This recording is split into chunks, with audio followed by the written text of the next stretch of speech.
Hello to you. I'm Jesse R. Johnson. This is an introduction to the science of yoga meditation methods. There are approximately 100 to 120 base meditation methods. There are two ways that human beings have found for thousands of years, two ways to awaken from the coma, the waking sleep that billions of today are in, and that is with yoga and inquiry. This is part 3 of 5 parts. If you have not seen part 1 and 2, please do so, and we'll start off in part 3 exactly where we left off in part 1. Without mental identifiers such as I, me, my, mine, who, self, and so forth, such as one's name and so forth, there is no so-called you. None. None of these identifiers and others reach beyond the mind. When the mind disappears, so-called you reach truth. You have nothing other than the mind as an instrument, which is a process. The root of all struggle is the mind. The mind is an instrument. You have given it too much power. It has become the master. It is a dictator. Tell the feet to stop, they stop. Tell the mind to stop, it does not stop. It is the master of you, hence insanity.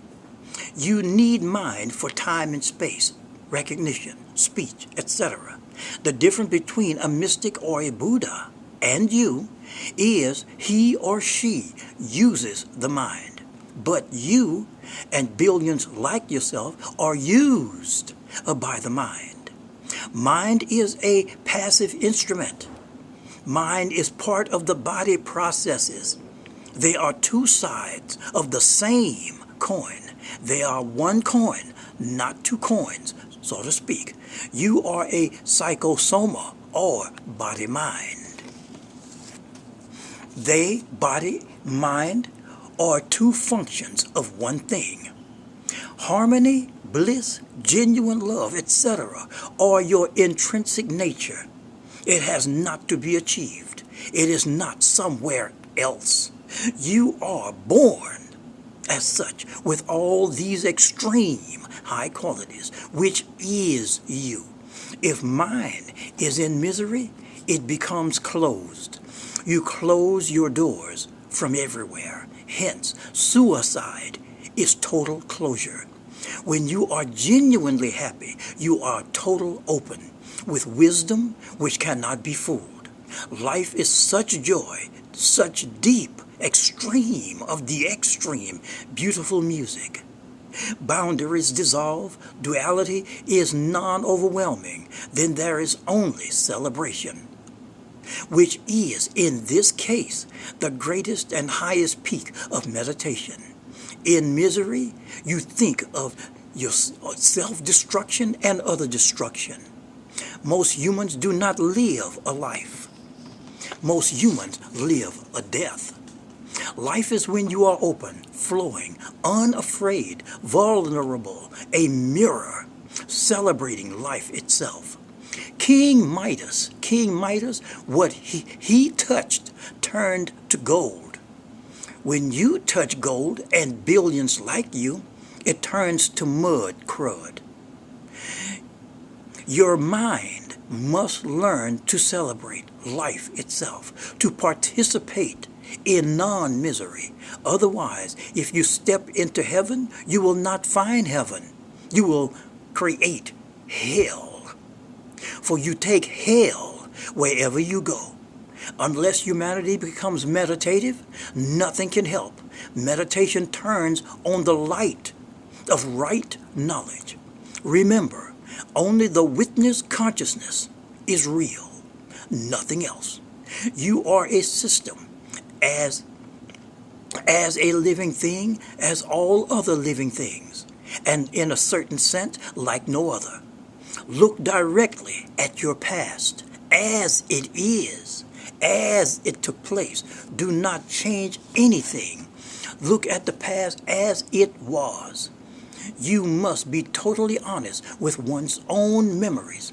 Humans are lost in thought. That's one way to state the problem, because one of the main problems is that humans are lost in thought. A constantly chattering mind that just won't shut the fuck up. Only a silent mind can look within. Only a silent mind, which is no mind, can hear the silence, so to speak. True joy and true happiness flows from within, never from without. Why? Because they're already within, so to speak. If you fight within, you will 100% lose. You have pitted your own energies by dividing them against each other. You destroy yourself. That is what the billions are doing. Never fight internally or in inner self. You'll 100% never win. Nothing is gained without consciousness. Consciousness is trans-universal. The source is not somewhere else or sometime else. If you meditate, you'll know. Why? You are the source, but the ego and a clogged mind covers it. You cannot love a person whom you exploit or consider an enemy. A violent person cannot love. His or her eating is even violent. You must know the nature of your inner self. The I, me, me, myself, etc. are only mental references. They are not entities nor substantial, only passing thoughts. There will be no self-consciousness, only supreme witnessing consciousness, when all identifiers are gone. Misery comes through expectation, demand, and, remember, a 100% false sense of being a separate self apart from the whole. That's where this madness comes from. It is physical and mentally impossible to be separate from that which includes and contains you in your totality. Ego and desires are simply ignorance of the true self, which is not a self in the common sense that I'm using this word. And that which destroys humans in their ignorance is the politics of power.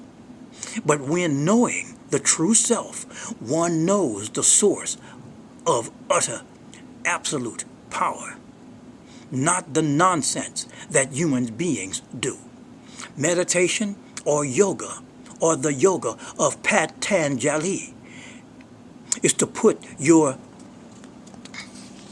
biological system into a non-chattering silence, to hear your deepest nature.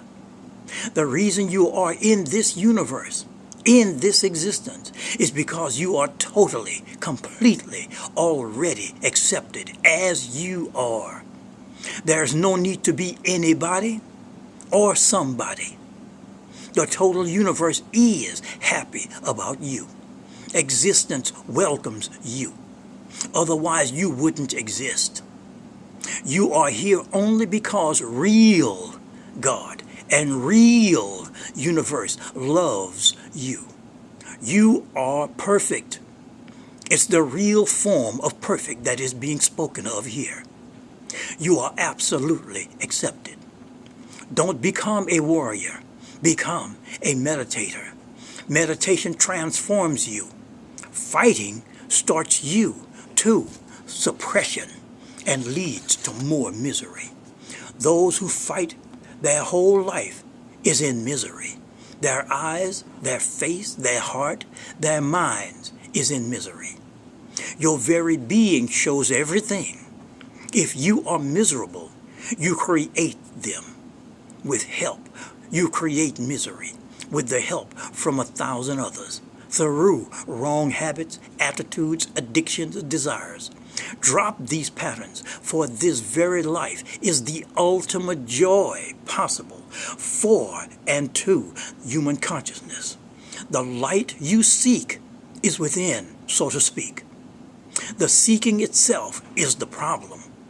It is the wall. Stop seeking and you will see. Spiritually speaking, seek and you shall never find. The layers of ignorance covers the living light that is so called you.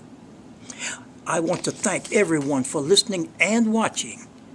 And share this video, please, and subscribe. And we'll meet at part 4. This has been part 3 of 5 parts.